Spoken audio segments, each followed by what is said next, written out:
morning, guys. So today I'm going to do a cooking video on a delicious recipe that is super simple and it goes in a crock pot. So you get to smell it all day long.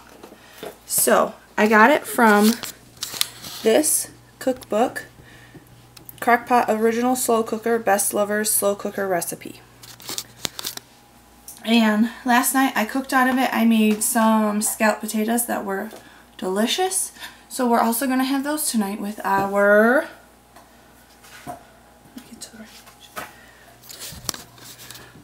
barbecue beef sandwiches. I will put the recipe down below, and I will also link, you're not helping at the moment.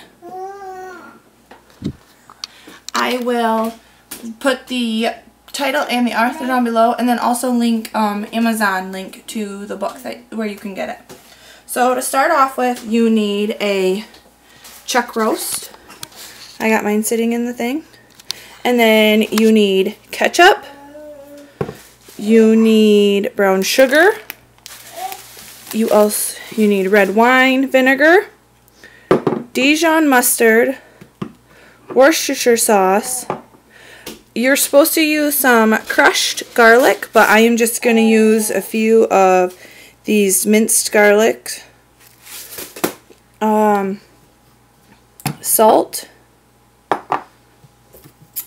black pepper, and liquid smoke. So your measurements are going to be 1/4 cup of ketchup,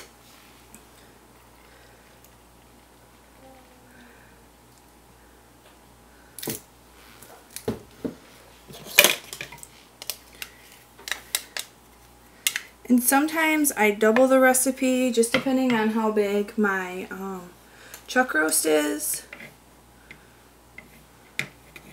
And you know what? I think today I'm going to double it because we like things a little saucier in our house.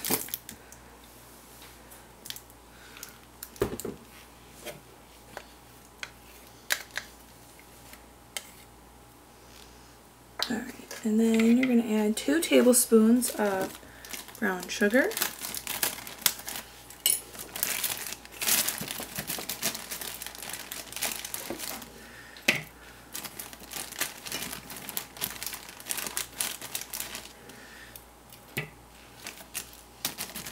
Two tablespoons of red wine vinegar.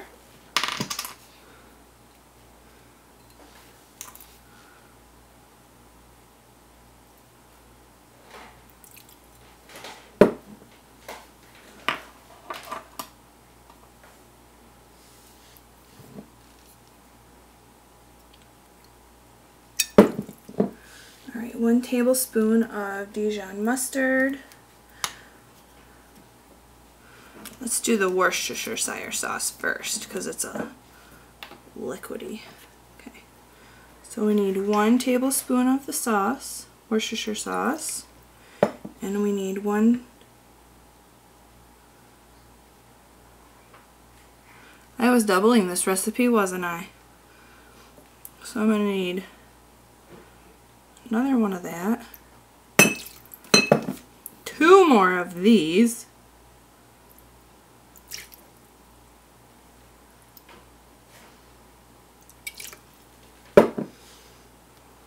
2.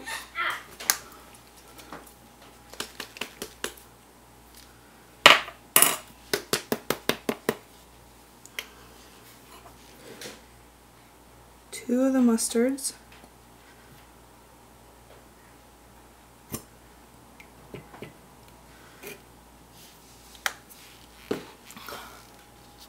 My brown sugar, because I'm going to need 4 of those total, so I needed to add 2 more.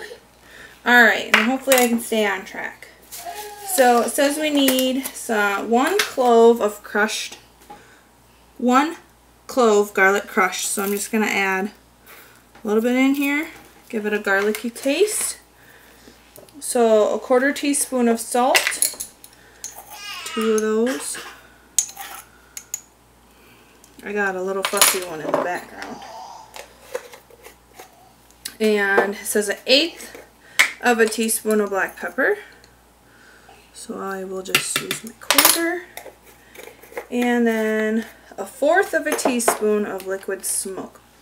Oh, this smells so good.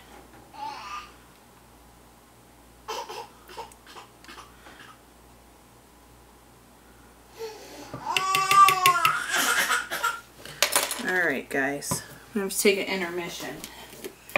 And then you mix it all together.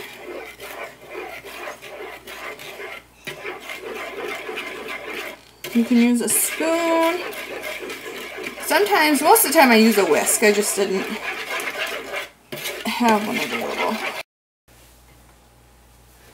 Alright guys, so I have my roast inside my crock pot. And now what I'm going to do is add my sauce over it.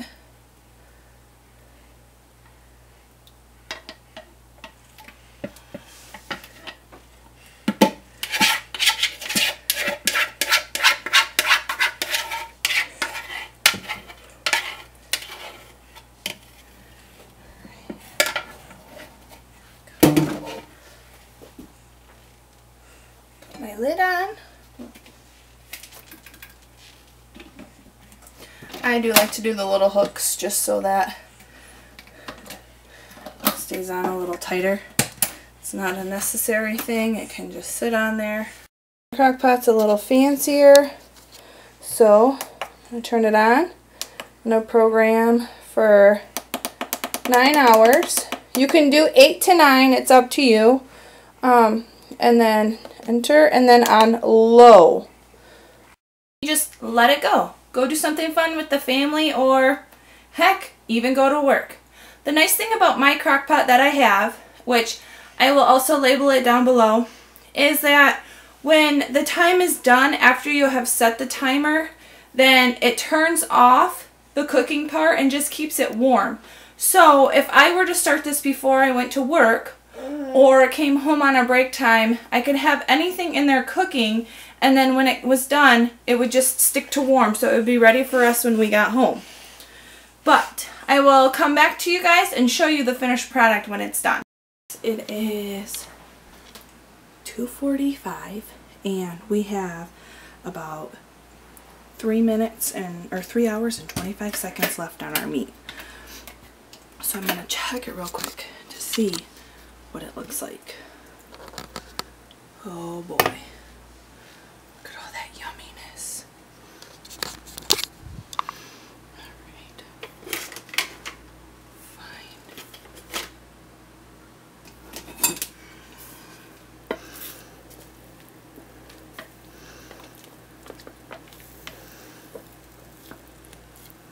Oh gosh. It's looking good, guys. Sometimes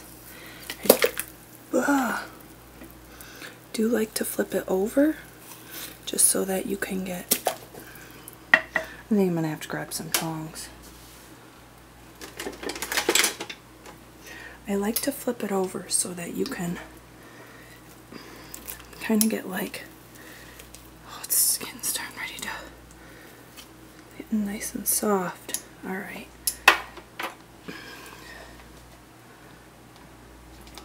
I'm gonna let it cook a little bit longer. But what I like to do is, when it's all done and finished, I like to shred it up and then finish getting everything else ready. Making my coleslaw, toasting my buns, making sure the table's set so it kind of cooks a little bit longer as it's peeled apart. Or if it's peeled apart at 8 hours when it's done, you can let it cook on low or warm for another hour, and so that like all the pieces, all the insides can soak in a lot of more juice.